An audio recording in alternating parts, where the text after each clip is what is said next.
I'm going to tell people how I came to my answer.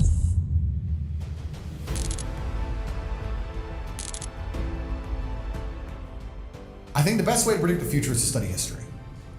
I believe in times of old. Let's go back the last 3,000 years. If you were a king, your life was pretty good. Or it was as good as life could be.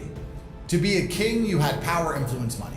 That's what you had, and you were a king, and you lived a good version of life. If you weren't a king, you were an average man, a common man. And I think the world is cyclical. When you were a common man 2,000 years ago, you were effectively a slave, and life was terrible. And then that was the same all the way up to perhaps 1930s, 1940s. Being a common man was pretty terrible. And perhaps it was the war and the massive loss of life.